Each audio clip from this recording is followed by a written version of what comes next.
Hey, it's Jim, and this is level 3 of the CFA program, the topic on portfolio management and wealth planning, and the learning module on portfolio performance evaluation, and this is part 1. I'm guessing you will have noted that this appears at the end of volume 5, which is probably exactly where it belongs. Let me just remind you about what we have done since the beginning of level 1. We've done financial statement analysis, we've done quantitative analysis, equity, fixed income analysis, alternative investments. We've learned about efficiency. And what we have done now at this point in our relationship with the client is that we've used all of those tools to deliver a portfolio. The question now is, how did we perform? Now, let's take a quick example. Let's suppose that your client throws a bunch of money at you and says, hey, here's my risk and return objectives and here are my constraints. And you go out and you generate a 13% return over the course of this past year. 13%. That sounds like a good idea, but remember, that's an absolute number. We need to compare it to something. So the first comparison would be against the client's return objective. Maybe that return objective was 10%. So that sounds like a good deal, right? 13 is greater than 10. But we need a more relevant comparison to evaluate our performance. This is where we need benchmarking. So let's suppose the benchmark return was 12%. Well, still 13 is greater than 12, but it's not as great as 13 is greater than 10, right? But what if the benchmark is 14 or 18%? Boy, then we're underperforming. So here, what we're going to do is we're going to quantify the under or the over performance. And what we're going to do is we're going to divide it into its component units. And this is called attribution analysis. And we'll go ahead and attribute the under or the over performance to a bunch of different things. And that's pretty much what this learning module teaches us. Now, I'm going to go ahead and skip really quickly. Look at the first word in what we'll do in part 2, risk attribution approach. What we're doing here in part 1 today is we're doing return attribution approach. So we're going to do all this stuff that is reflective of the first moment of the distribution. And then in part 2, we'll go on to the second moment, which includes things like standard deviation and value at risk and any of those other kinds of things. But our focus here is pretty much on an effective attribution process. So let's go ahead and start with the first LOS, and I'll go ahead and warn you about this one here: performance measurement, performance attribution, and performance appraisal. The very first paragraphs in this learning module explain the difference between and among those three.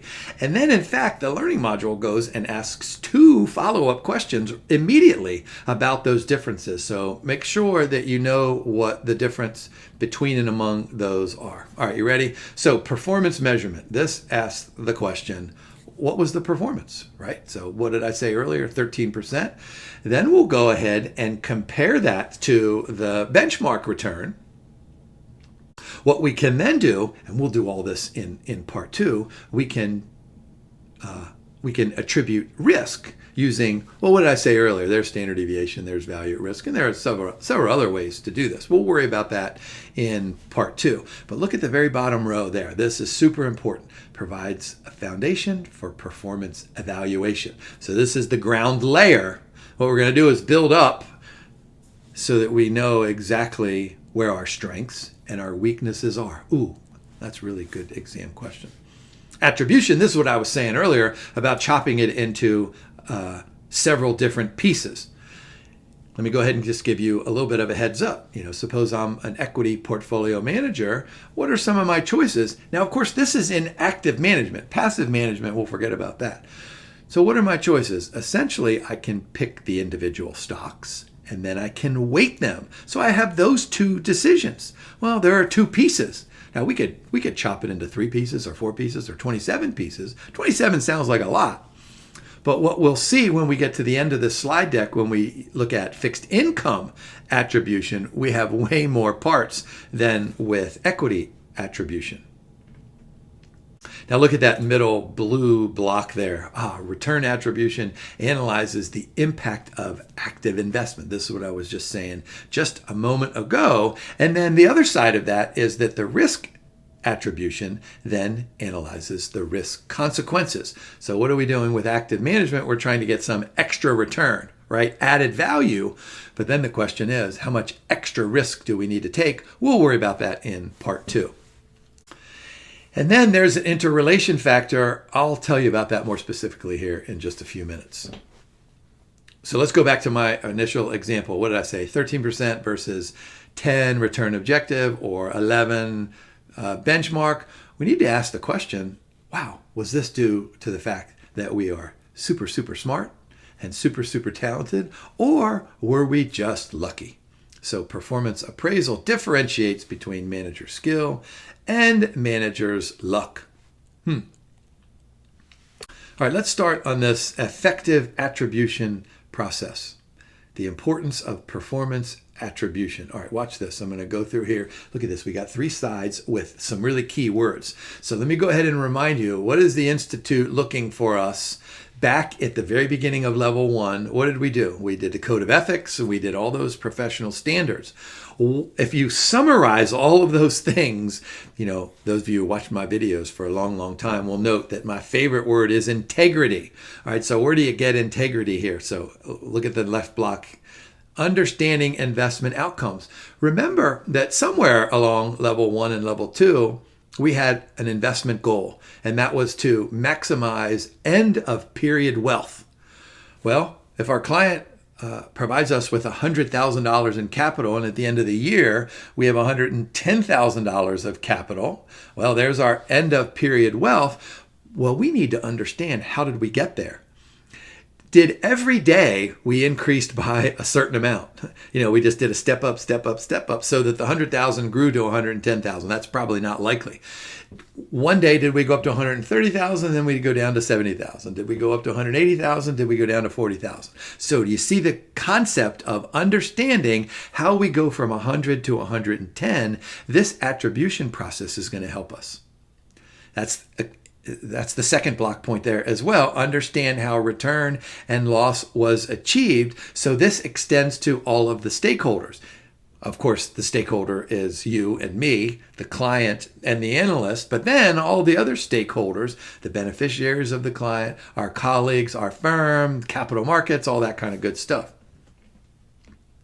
And then that right block point tells us that we can understand the effectiveness of the portfolio managers, not just the decision made, but the decision-making process. And we can go back and say, oh, you know what? I made a terrible mistake back in June when I bought those 100 shares of this company. Well, what was I thinking back then? I was thinking, and maybe that was kind of clear thinking. And if it was really clear thinking, well, then that was probably the right decision. But if I had forgotten about something like, oh, I forgot that interest rates might fall, that doesn't sound like that was clear thinking there. So the decision-making process, these tools that I'm going to show you here in this slide deck are going to help us with each of those blocks. So what does this mean? Accountability. It tells us that we're accountable for our decisions because we made them based on this and this and this, and here were the outcomes. We can quantify. This attribution analysis is going to explicitly tell us, hey, Jim, this was the result of this particular decision, and this was the result of that particular decision, and then understanding as well. All right, so let's go ahead and summarize here. Full return or risk account ensures the analyst's completeness. I love that word here because what we're trying to do is put the ribbon, tie the bow on the end of our policy statement, right? We've done all this work.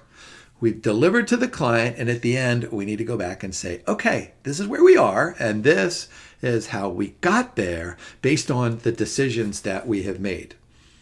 Yeah, quantifiability, we're going to go ahead and make certain that this future value, the end of period wealth, is broken into its parts, whether those parts are what we're going to do in the attribution process here over the next couple of minutes, or does it occur during some timeliness? And this goes back to what we did in level 2 with those adjustments for seasonality, that can be impacted inside of this measurement.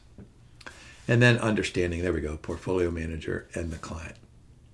All right, so 2 parts here. We're going to do return attribution part 1, risk attribution in part 2.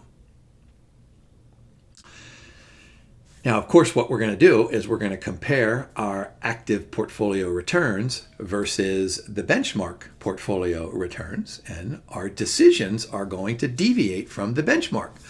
So think about this. Suppose that I have an investment in just 10 stocks, and I have weighted them, 20%, 18%, 14%, whatever those weights are. But the benchmark weights contain different stocks that have similar characteristics as my 10, and those weights are going to be different. So you got the active portfolio of 10 stocks, the benchmark portfolio of 10 different, yet similar, dare I say, nearly identical stocks. Well, we're going to break this into those two components, right? The asset choice and the allocation choice.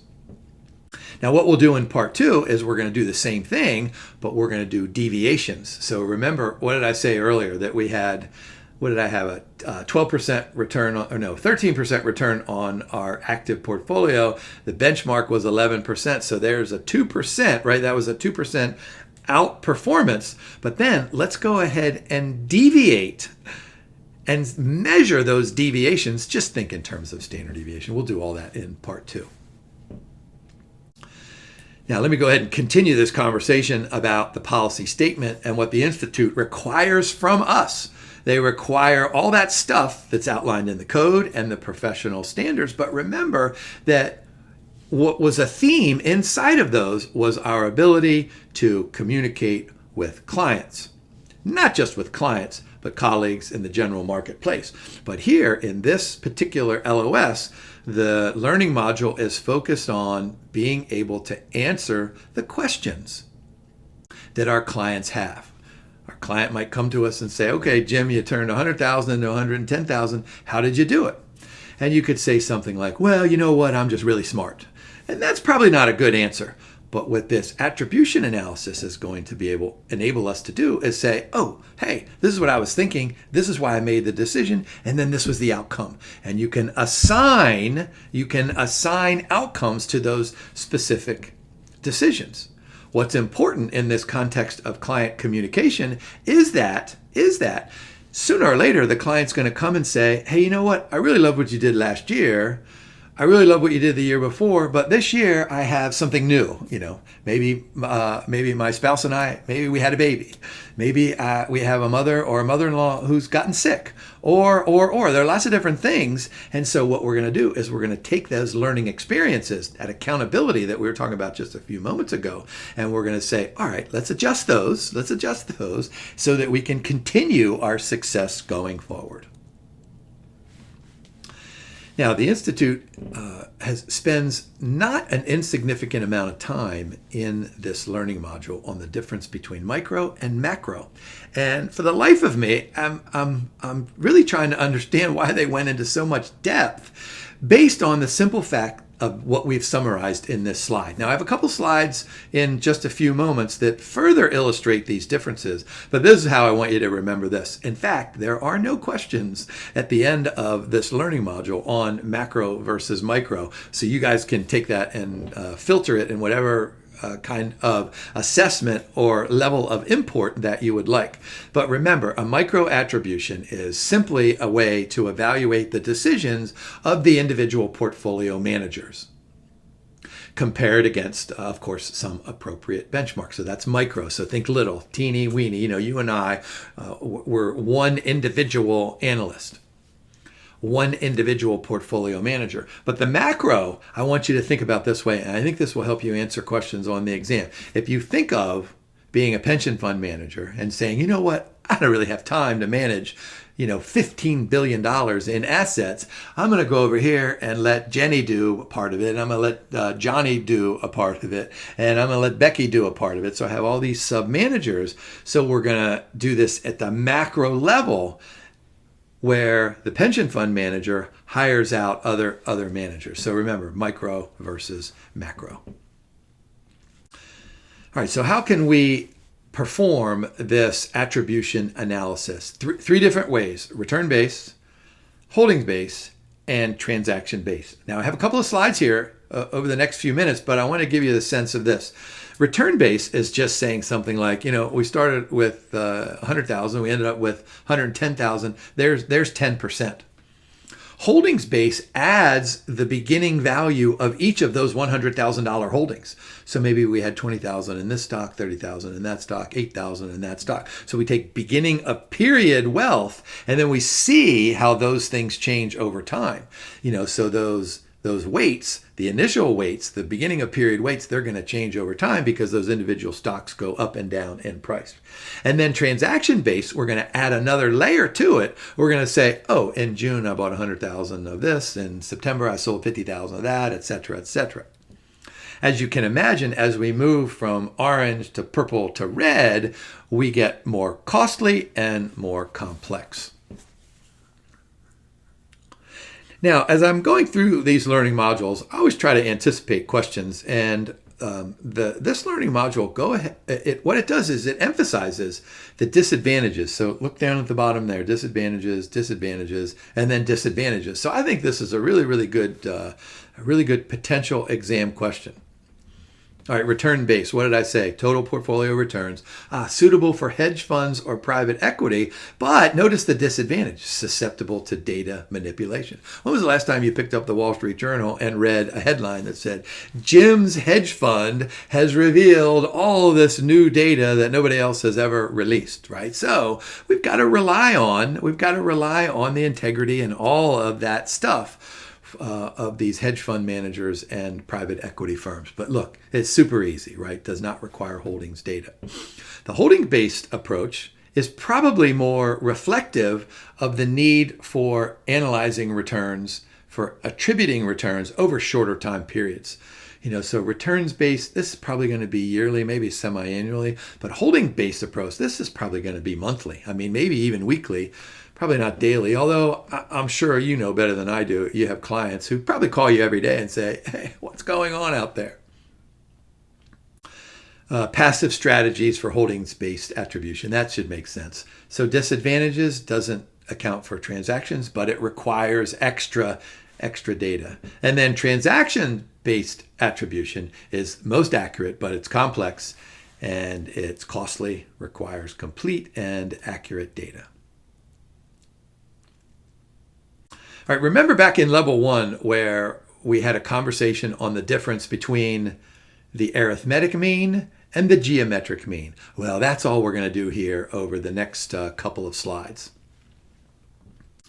Simple return attribution. What did I say earlier? 13% portfolio return, 11% benchmark return.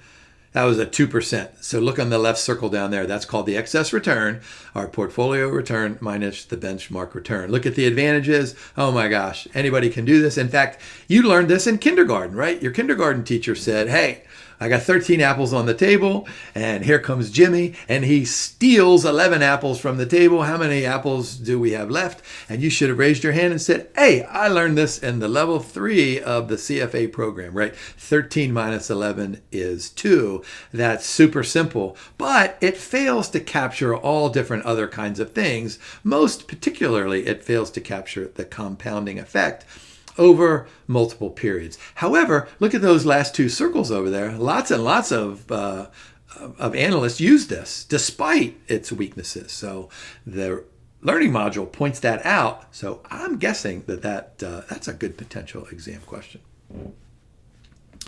So of course we remember from level 1 the weaknesses of just doing the regular old arithmetic mean. So one of the solutions was to compute the geometric mean, and that's all we're doing here. Remember when we had those discussions on portfolio presentation? We are required, not just by the Institute, but also by the SEC, to compute an internal rate of return. Do I have to remind you that the internal rate of return is a geometric return? So look in the purple box there. This is nothing more than an F over P minus 1, right? Future value over present value minus 1. But instead of future price and current price, we're going to go ahead and put the portfolio return in the numerator and the benchmark return in the denominator. There's the R and the B. And then we're going to add 1 to each of those to reflect the compounding nature of the computation of the geometric return. All right, let's do 2 quick examples here. Ready? 6% portfolio return, benchmark return is just 4%, so we can just do our kindergarten math, right? 6 minus 4 equals 2%. But let's go ahead and then compound that out over 2 periods. Well, in fact, let's go ahead and ignore the compounding over 2 periods with this arithmetic attribution. So what are we going to do? The portfolio value will increase up to 112. I'll leave off the cents there. The benchmark will increase just to 108. So that's a 12.36% return for the portfolio and an 8.16%. That's a 2-period return. So if we take the 2-period arithmetic active return, you get, well, what is that? 420 over there. But that doesn't match the single period compounded return. If we do the 1.02 squared minus the 1, we get 4.04. So here's just another illustration of the arithmetic mean kind of weakness. 4.2 doesn't equal 4.04. That's why we go ahead and do this geometric attribution. There's our F over P minus 1. 1.06 divided by 1.04 minus 1, that gets us 192. If we compound it over 2 periods, we get 3.9%. And then if we do our mathematical F over P minus 1 with the dollars, what is that? 11236 divided by 10816, subtract 1. That's the true F over P minus 1 that we calculated here, the 112 over the 108. Then we get the 3.9. So here, 3.9 equals 3.9. That must mean that the geometric attribution analysis is much more reflective of the compounding process and therefore much more accurate. Now, it's at this point of the reading where we move on to something that I find super fascinating. I love teaching my investment students this, both at the graduate and the undergraduate level. This is the BHB model, where we're going to chop our excess return into 3 components. We're going to call one component the security selection component. How well did I pick the stocks in my portfolio? We're going to call the next one some type of an allocation contribution. How did I allocate? Did I overweight or did I underweight? And then there's going to be an interaction term. Remember a few moments ago I told you I'd explain it to you in a few minutes. Now's not quite the time I'm going to do it, but I'll do it here in just a little bit. All right, so we can do the underweighting, we can do the overweighting. Now, what the learning module does is provide you with a whole series of equations in this particular section. Notice there are summation signs. You don't even need that formula for the benchmark return or the portfolio return. But then notice what we're doing for the allocation and the security effects. We're going to take differences. So for the allocation effect, we're going to take the difference between the weights in the portfolio, the active portfolio, and the weights in the benchmark. For security effect, we're going to take the difference between the return on each individual one versus the return on the benchmark. All right, so we're taking differences, and then we're just going to weight them either by the return in allocation or the weight in security selection. The other return or the other weight, you'll see that as we go along. Notice there's an interaction effect. There's an equation. I've told you now several times I'm going to explain it to you. I'm not doing it right now. I'll do it here in just a minute. Now, this is very likely to show up on the exam in terms of a table. All the Institute has to do is give you this table. So we've got 2 portfolios going down the left-hand column, growth and value. There are fund weights, 60% and 40%. Of course, they add to 100. But skip over a column and look at the benchmark weights, 70, 30, and of course, they sum to 100. Now, look at what we've done. We have underweighted growth, 60 versus 70, and we've overweighted value, 40 versus 30. So that's one of the components. The other component is the return. Look, the growth, 15, was greater than the benchmark return of 12. The value of 20 was greater than the benchmark return of 8. So our security selection was probably a really good idea. So let's go ahead and perform this BHB attribution analysis. The first step is to calculate that 2% in my previous example. So there's the portfolio return, 60% times 15 and 40% times 20, that gives me 17.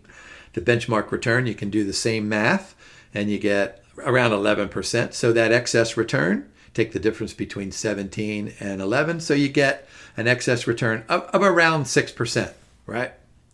Well, let's go ahead and divide that into its components. We have 3 components. Let's go ahead and do the math. Let's do the allocation effect there. We're going to take the weights in the portfolio minus the weights in the benchmark and multiply it by the benchmark return. So skip down to the green box, right? So let me go back here. We're going to say under growth, we did 60, but the benchmark did 70. So there we go, 60 minus 70. And we're going to multiply it by that benchmark return of 12%. So that gives us a minus 1.2. Our value, we do the same thing. There's our 40, there's our 30. We overweighted value, so 40 minus 30 is 10, and we're going to multiply that by 8. And that gives us 0.8. So our total allocation effect is the 1.2. Now that's minus, and the 0.8, so that's a minus 0.4. Wow. So what did we do? In our decision to allocate, we underperformed. Our allocation decision cost us 0.4%. Here's just a summary page of what I was saying, that we overweighted one and we underweighted another. What we should have done is we should have just, well, let me go back here to the table. Knowing these results at the end of the year, what should we have done? We shouldn't have done anything over there. We should have done everything in value equity style, and we would have gotten the 20%. But of course, a year ago, we don't know these numbers. All right, so how about the selection effect? We're going to do the same thing, but we're going to skip over a column. We're going to take the difference between the individual returns, R sub I, minus the benchmark returns, and then we're going to weight that by our benchmark return, our benchmark weights, right? The 70 and the 30. So let's go ahead and do the math. Ready? So we're going to do the 15 minus 12. There's our overperformance. And if the benchmark is a relevant benchmark, which I'm guessing we're just assuming it is, we multiply by 70%, we get 2.1. Then for the value, we take the 20 minus the 8. There's the overperformance. Times the 30%, then we get 3.6. So there's the total selection effect. 2.1 and 3.6, there is the 5.7%. So think about what we're doing. Back here, let me swing back here. Our excess return was 6.2%. Well, we want to know, was it because we picked the right stocks? In this case, did we pick growth or value, the funds? Or did we weight them properly, the allocation? Well, what did we learn? We learned that our allocation was not so good, and we learned that our selection was really good, 5.7. But then what we need to do is we need to go ahead and ask ourselves the question, what happens when these two interact? Now, I don't want to give you the comparison of the compounding that we did between arithmetic and the geometric attribution, but it's very similar. So I want you to think of it as kind of like compounding, but I want you to think of it as kind of a spillover. So what we need to do is we need to do this interaction effect. So all we're going to do is we're going to see how these two things interact. I don't even want to use this word as well, but I'm going to go ahead and use it. It kind of gives you a sense of this interaction effect. Think of the correlation between security selection and allocation. So notice what we're doing. We're just going to take the difference between our weights, 60 minus 70, 40 minus 30, and we're going to multiply it by the difference in returns, 15 minus 12 and 20 minus 8. So the total interaction effect is 0.9%. So let's just summarize here. What are we doing? We've got the minus 0.4, right? We've got the 5.7 and then we have the 0.9. So here we go. Here we go. Here we go. Look down at the bottom. If you take the minus 0.4, the plus 5.7, and the plus 9, what do you get? You get the excess return of 6.2%. Now, convince me that this is not really, really cool stuff. Let me just go back here. What did we say at the very beginning of this process? We said, hey, we outperformed the benchmark by 6.2%. What we want to do is if we were lazy, we just want to put an exclamation point after that. Hey, we outperformed the benchmark by 6.2%, exclamation point. Remember that great Seinfeld episode with exclamation points? Well, of course, our clients are going to say, you know what, remove that exclamation point and put a comma. All right, so we outperformed the benchmark by 6.2%, but tell me why. Well, we just did. There we go. Minus 0.4, 5.7, 0.9, that sums to 6.2. So you get the sense of what this attribution analysis does. Chops it into its three components here. Now remember, this is the BHB model.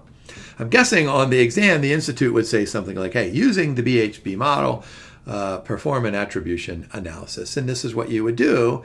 Now, the cool thing is that back here, the Institute would have to give you, where am I? They'd have to give you this table so you can compute the 17 and you can compute the 10.8 so you can get the 6.2, which means that you can check yourself at the end. Excuse me, that those three effects have to sum to 6.2. Now, the next section of this learning module is extended to the BF model, and the BF model just says something like, you know what, we want to compute the individual sector allocation effects just a little bit differently. Look at the BHB model down at the bottom.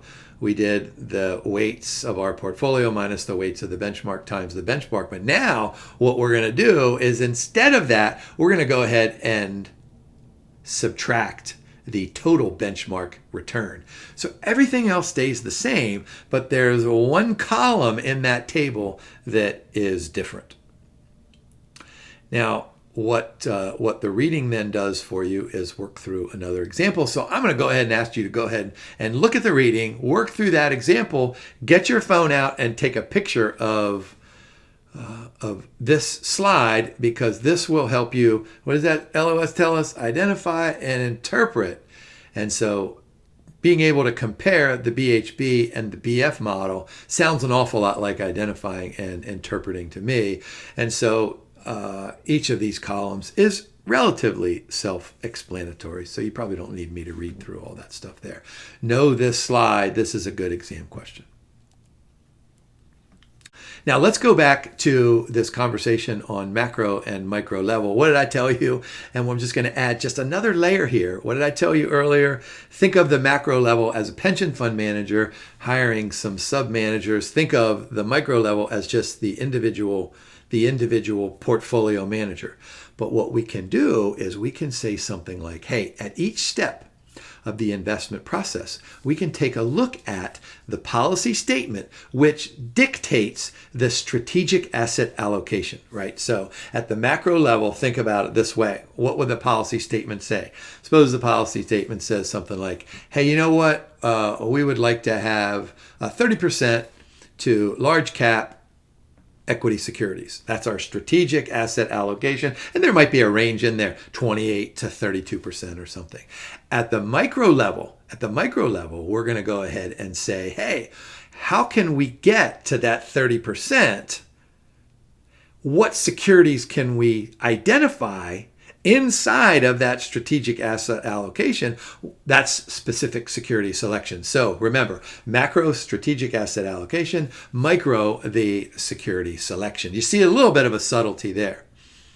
So here's just another slide of this, top level decisions made by the fund manager at the macro level, strategic asset allocation, and then the selection of investment managers. Think pension fund again.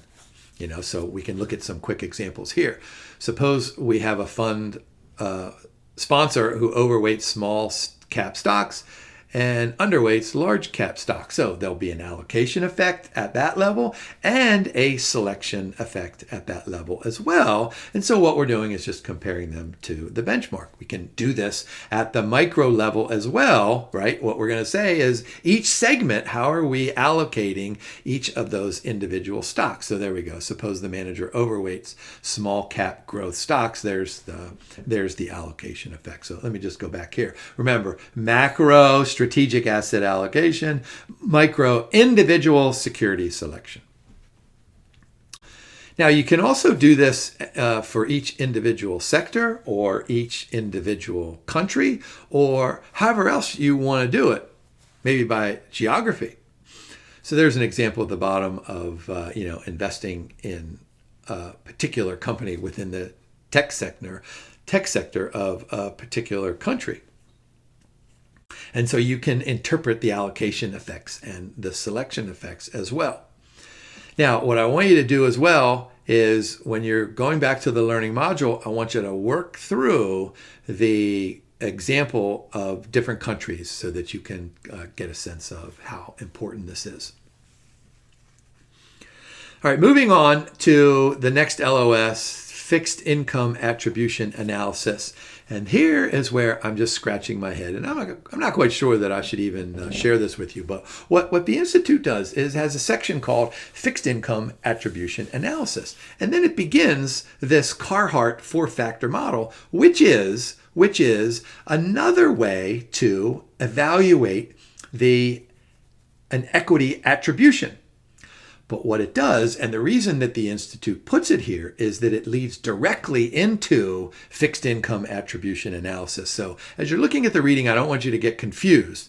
Even though this falls under fixed income attribution analysis, the Carhart four-factor model, which I'll do here in just a second, is still part of equity. But what the Institute wants you to do is link this final equity attribution model to the next fixed income model. All right. How about if I just stop right there? All right, we've seen this model before. Remember, it was the origins were the Fama and French three-factor model. When did we learn that? Sometime back in level 2. Several different forms of this. The Institute has decided to go ahead and subtract out the risk-free rate over on the left-hand side of the equal sign. So you have the return on the portfolio minus the risk-free rate. So think of that as some kind of a portfolio risk premium on the left-hand side of the equal sign. And then we have regular old regression variables over on the right-hand side. There's the alpha, which is going to measure that extra return for our active management. And then what we're going to do is we're going to have, notice we've written lowercase b's. I mean, you could put any notation in there, any letter. But since the capital asset pricing model seems to have taken ownership of the Greek letter B, uppercase B, we'll just use lower cases here. So those are factor sensitivities. Didn't we do that back in the arbitrage pricing model, factor sensitivities? All right, so what are there are 4 of them there, right? And so what are the factors? So the RMRF, this is the market portfolio return minus the risk-free rate of return, probably a 1-year treasury bill. So that's kind of like the market index from the capital asset pricing model. But remember, CAPM is a 1-factor model. Now we have 4 factors. So now we need to figure out what those other 4 factors are. So there's a size factor. These are the excess returns of small cap over large cap. We have the HML. These are the excess returns due to value stocks over growth stocks as measured by book to market ratios. And then you've got the winning stocks over the losing stocks. So that's winners minus losers. So the reading then, look in the green box down there, the continuation of past winners to outperform losers. What is that? That's momentum. So think about that. WML as the momentum factor. And then, of course, there's a disturbance term. There's an error term at the end, which is whatever our model can't capture, we throw it all the way into that error term. All right, this is very likely what's going to show up on the exam. You have this example here. There's an example inside of the learning module, and there's an example at the end of this learning module. So you got 3 of these. I think this indicates, it's a signal that there's a high likelihood to show up on the exam. So what you'll be given on the exam is, can I just picture that? So what is it? 1, 2, 3, 4, 5. Go over 5 and then go down 1, 2, 3, 4, 5. So that little 5 by 5 matrix of a table, that will be given to you on the exam in a table. So there are portfolio sensitivities. So it's not surprising that our benchmark is a 1 and our portfolio sensitivity is a 1.05. Think of that. Now it's not super exact, but think of that as kind of the beta from the capital asset pricing model. And then think about the next one, the small versus large cap. So that's a minus sign there. So what that means is that we're overweighting the large cap stocks. And then value, there's a 0.35. So our benchmark sensitivity is nothing, right? So there are no distinguishing features inside of our benchmark about value or growth. And then winners or losers, we have 0.1 and the benchmark has 0.03. So that's another really, really small amount. Now let's take the difference in sensitivities, 105 minus 1, so there's a 0.05. So you get the sense here. What the Institute is trying to do is link this back to the BHB and the BF model. We're taking the difference. Now back there, we took the difference in the weights or the returns. Here we're taking the difference in the sensitivity factors. Oh boy, that's so cool. I guess that third column there, difference in sensitivities, you could fill that in. You just take one minus the other, right? But you'd have to be given the factor returns. 4.5, minus 2, 6, and 8. So to get that absolute contribution to active return, just take the 0.05 times the 45, and I think we rounded in that next to last column. Isn't 5 times 45, 225, so we rounded up to 23. So we did some rounding there. So we got 23 minus 40, 210, and 56. If we sum those, we get 249. So there is our factor tilts return, right? We're tilting away from each of those factors. We think that the value is way more important, right? That's why we have 35 sensitivity and the benchmark only has 0. We attached way more importance to that, right? A little bit more importance to the market portfolio, less importance to size, et cetera, et cetera. So you get the sense that we're doing something similar to what we did in those previous models, but we're doing something different. We're taking the difference in those factors. So just multiply those. If you sum those, you get 249. Now this is where the learning module and the problem at the end of the learning module gets a little bit interesting, and I'm hoping that I'm able to clear up your confusion. Notice down there we have the active return of 2.3%. What you'll be given in the problem is that active return, that 2.3%, and then you can back into the security selection return of a minus 19. All right, so somewhere in the question stem, all right, so here, go back here. This was our introduction to the model. So here's the question stem. So somewhere up above the example, the Institute would have to say to you, hey, the active return is 2.3%, or they could just fill in that box down there at the bottom, 2.3. So what you do is you compute the factor tilts return, 249, and then you back into the minus 19. That's the easiest way to think about it. I will say this, you could compute that 2.3%, but you'd need a lot of extra information. And notice what the LOS isn't show us all of our calculations. The LOS is interpret the output. So you may have to calculate the 19, but you'll do it based on the 2.3. And then the attribution analysis goes in that final column. There's the proportion of total active return.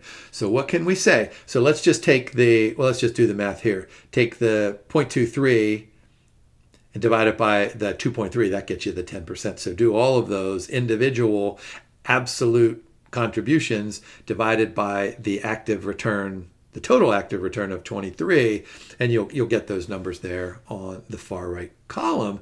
So now what are we doing? We are attributing our performance to, well, the fact that we decided on size, the fact that we decided on the market, the fact that we decided on momentum, the fact that we decided on value versus growth. You can see those attribution analyses, and then you can summarize them, 108% and a minus 8%. So the A and the B is analogous to what we did back in the BHB model.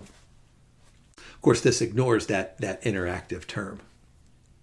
So this is super, super cool. So what did I say to you? I said, hey, that BHB model, I love that thing. I teach that in class all the time. Every once in a while at the graduate level, I'll do this four-factor model. It depends on how much time I have in that particular class. But clearly, you should be able to interpret the output and compare and contrast and do all those kinds of things. All right, so a couple of just summary comments here. The sensitivity of the market portfolio minus the risk-free of 1 indicates the benchmark exhibits average. That makes sense, right? The benchmark portfolio, the market portfolio has a beta of 1, so that sensitivity factor, that should have somewhere around 1.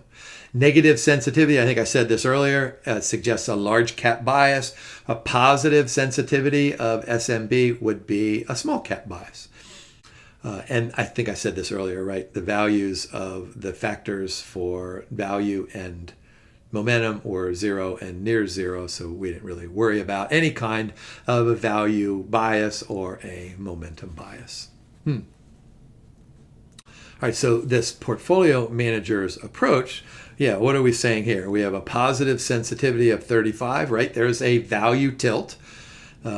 We also are more value oriented than the benchmark, right? That makes sense. So our positive 2.1% or 105% of the total is attributed to that factor. And then you can make some similar conclusions, minor conclusions.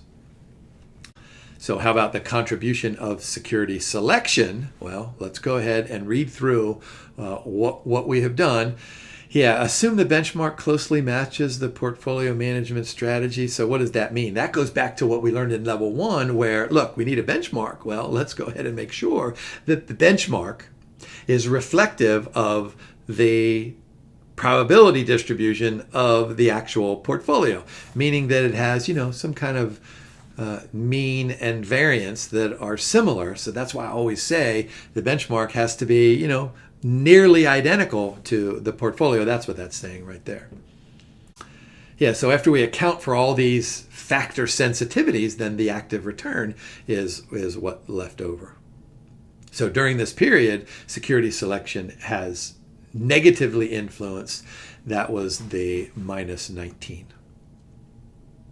Let's go ahead and quickly summarize what we've been doing with this Carhart model here. So there's a role in factor return attribution, which we just did on that far right column, helps identify the impact of specific investment decisions, right? This is all part of the understanding and the quantifying of the process so that we can A, learn from our successes, and B, learn from our mistakes. And then at the next layer, we can go ahead and say, all right, we did this tilt. The reading is calling it a bias. We did this bias, so we did this tilt either towards or away from something like value. And we can go back and say, hey, you know what? This is why this turned out to be successful. This is why it turned out to be unsuccessful. And by the way, of course, what we're going to do is we're going to go back during the course of this year and we're going to say something like, oh, I overweighted the tech sector and I wasn't anticipating some macroeconomic event occurring, and that macroeconomic event had a detrimental impact on the performance of the tech stocks that I had in the portfolio. You see how this is super important kinds of information to know. Of course, we can do the same thing with allocation. We can do similar things with evaluating those factors. In fact, go back to, let me go back here real quick. We have these factors down here, and of course they have its roots, like I said earlier, in, Fama and French, and then Carhart added momentum, and then, we could add Jim's fifth factor. I mean, Jim's fifth factor could be, oh, I don't know, the number of James Bond movies that are released every year or something like that. And that factor is probably not too important. But, right, what we can do is we can figure out, are there more factors that are out there that are relevant?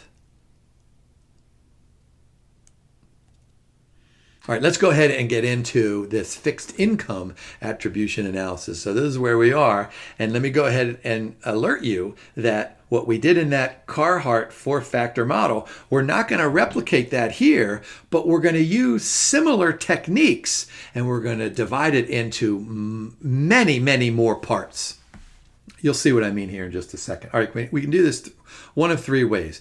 We can have exposure decomposition, we can have yield curve decomposition, and we can have full repricing yield curve decomposition. So let's go ahead and work through these here just kind of quickly. Exposure decomposition. This is duration based. This is a top-down approach, and what we're going to do is we're going to group these things by duration buckets. We'll probably have short-term, mid-term, and long-term. Those are kind of absolute ways to divide duration buckets, probably in those three categories. I mean, you could have 5 categories or 100 categories if you want. Now, remember what I said earlier, that every once in a while I'll come across something that sounds like a good exam question that I would not have thought of. Look at that last block point down there. For some reason, it just struck me. This duration-based, which is pretty easy to compute, it's probably going to be used in marketing and client reports as part of the communication process. All right, so keep that in the back of your mind.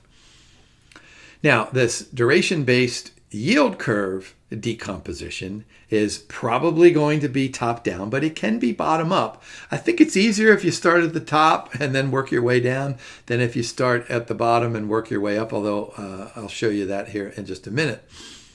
What we're doing is we're going to take a look at the yield curve, and we're going to take a look at shifts in the yield curve. I mean, you know that yield curves are probably not going to shift in a parallel manner, either upwards or downwards. There's going to be some flattening or steepening or twisting of the curve. And so this method is going to enable us to capture those extra factors. And you'll see that here in just a second. Of course, this requires much more data, but it offers better transparency. But then a full repricing model, what we're going to do is we're going to go ahead and say, all right, let's suppose that we've got all of these zero coupon bonds out there. Let's go ahead and look at that particular yield curve, right? We called that all different sorts of things in level 1 and level 2. What this does is that this allows us to increase the spanning of our sample size. We don't have to have all of those securities in our portfolio, but what we can do is we can find zero coupon bonds that look an awful lot like, at least in reality or even in theory. What this is probably going to do is align our perspectives much, much better. Of course, it's way more complex and it's costly. Now, we can do this with a single currency or multi-currency. So let's go ahead and work through an example. So in order to interpret the output, the Institute is going to have to give us a bunch of tables here. All right, so what the Institute does in this learning module, it very clearly says in this section, hey, here are several tables. We did all the calculations over here. You don't need to worry about the calculations. Just take our word for it. All right, so here's our portfolio weights. Notice we have government bonds and we have corporate bonds, and we've divided them into short, mid, and long term. So they're probably going to be our buckets. There are the durations over there. In the purple is our benchmark weight. So we can just kind of take a step back and look. All right, what did we do here? In government bonds, we had 40%, but the benchmark is 55. So we have underweighted government and we have overweighted corporate. The overweighting is 60 to 45. But then, just like the Carhart model then uses factor sensitivities, we're going to use duration in place of factor sensitivities, and we're going to look at those portfolio weights, And then over on the right-hand side, those portfolio and benchmark durations. All right, you see the similarities there. And that's why the Institute put that model right at the beginning of the fixed income security model. So the fixed income security section. So what we can do is we can look at the totals, but then we can look at our individual buckets. And then we can compare those out in the durations. All right, so think about these two big tables ought to show up in the question stem. And then these two big tables will show up in the question stem. Now what we've done for you here on the left-hand columns, those are repeats of those columns there. But now we have portfolio return. Notice that our portfolio returns, they all stink. Our benchmark returns, they all stink. They have a minus sign in front of them. So remember, on the exam, don't be upset if you have negative signs in front of some numbers. All right, so the question then becomes, what kind of stuff can we do with this? How can we use attribution analysis to decide what our performance was against the benchmark? All right, so total return on the portfolio, minus 503. Benchmark total return of minus 483. So there we have underperformance by 0.2%. Everybody get that? All right, initial observations. So let's work through a couple of these. Whoops, I went the wrong direction. Let's work through just a couple of these. So where is our portfolio duration? All right, so look under the blue on the far right column. There's 8.17, so there's our portfolio duration. The benchmark duration is 7.19. All right, so what does that mean? That means that we have a higher portfolio duration, which can only mean one thing. It must mean that we expect interest rates to fall, and what we want to do is we want to own longer-term bonds because, as we know, longer-term bonds have higher durations, which means they have higher sensitivities to changes in yields. So that's the first thing, is that we love those long-term bonds. But then the second thing is that we've overweighted in the corporate sector. So what that means is that we expect that credit spreads to become more narrow, because those corporate bond prices, when the credit spreads narrow, those corporate bond prices will rise in relation to government bond prices. So those are our two kinds of bets. Those are our attribution targets. We're going to say, all right, did the duration bet pay off, and did the corporate sector bet pay off? Well, let's go ahead and work through a little bit of the math in a table. So we're going to have to be given these kinds of information and look at what happens here. So there's the duration effect, 0.4 and 0.23. There's the curve effect, right? There's the 0.12 and the 0.03. So if you just total those, you get the 125 and the 37 under the total, and then down there 62, 52, and 10. That's kind of like that total interest rate allocation. That's just a sum of those duration and curves. So that's kind of like the interaction effect that we did early on. Not totally, but just kind of like. So I'm trying to provide you with similarities so that you can help yourself memorize these steps, so that you can answer these questions on the exam. All right, so now we have a sector allocation and bond selection. Well, notice that we've got 0% in there, right? And so go down to the bottom, you get the 23 and the 13. So over on the right-hand column, go ahead and sum those. Go ahead and sum the totals down the bottom. And what do you get?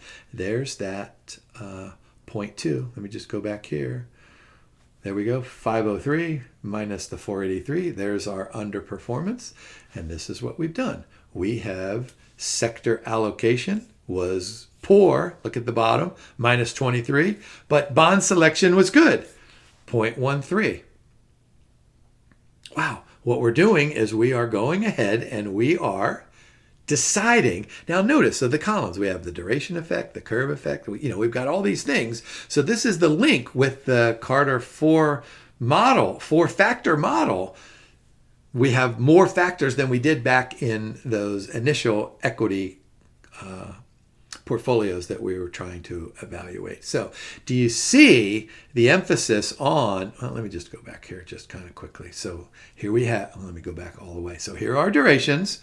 Here are the benchmark durations. There are our weights. So now we have the return. So once again, we're trying to figure out what the difference between the return on our portfolio and the return on the benchmark is, and then what are the difference in the weights. And they're summarized in this table right here. So there's no surprising that on the bottom right, that is a minus 0.2. Of course it has to be a minus 0.2. We know that.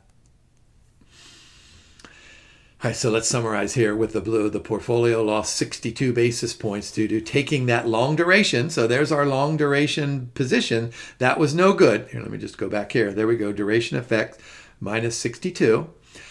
We gained 52 as a result in changes in the yield curve shape. So what did I say? Something like, probably not going to be a parallel shift. There it is. It's a little bit of a twisting. Well, we're going to see that it is flattening. So let me go back here. There's the 0.52. And then there's other minor stuff here. Bond selection added 13. Sector selection added 23. Total interest rate just a minus 10. So there we go. We've got this fixed income attribution. What did we do? 1, 2, 3, 4. We had 5 different, kind of factors. Let's call them factors. Sensitivities, if you will. That's really cool stuff. Now, what we can do is we can do the same thing, but notice down the left-hand column. Now, let me go back here, right? When we were first given this question stem, all we were told was, hey, there's some government bonds and some corporate bonds. We don't know anything about what constitutes them. So this is the top-down approach. What we can do is the bottom-up approach. Well, here's some extra information. So you'd have to be given this table. So we have government bond, then corporate, right? So there's the yield. There's some other things in here. So now at the bond level analysis, we can do just regular old yield. We can do the roll return, which, remember, involves, selling bonds that are close to their maturity, or maybe sometimes they're not even close to their maturity, with the idea that that those prices have risen because of the convergence to par value, et cetera, et cetera. There's the shift, but now we have slope and curvature. There's another spread. There's a specific bond that we have, and then there's the residual. And so you can sum all those columns on the far right. You can sum those totals down on the bottom row. Notice that we purposely left that blank. If you do all that, you get, what are you going to get? Well, let me tell you what you're going to get. You're going to get that 20%. So remember, you can do this from the top down, or you can do this from the bottom up. But either way, you're decomposing, you're attributing the performance to these different things. So notice at the bond level, at the micro level analysis, the bottom up level, you can get much more granular. Of course, you can get much more granular for each bond that's contained inside of the portfolio. Wow, this has tremendous implications for, what did we say earlier? Accountability. What did we say earlier? Quantifiability. What did we say earlier? Understandability. I'm not quite sure that's a word, but this all goes back to what the CFA Institute wants us to be able to do. Remember in the code, remember in the professional standards, they want us to be able to communicate to our clients. So we probably are not going to get down to this level in explaining our decisions to our clients, but we can say, hey, we were really successful with this bond, we were unsuccessful with this bond, and these are some of the reasons. So let's go ahead and go through this last slide here just quickly. This is what I was saying just a moment ago. So yield, longer term maturities, that contributed 11. The roll overweighting, what did we do? We lost by 4. The shift was the 89, and you can work through all these here. These are just nothing more than what goes across the bottom. This is the attribution analysis.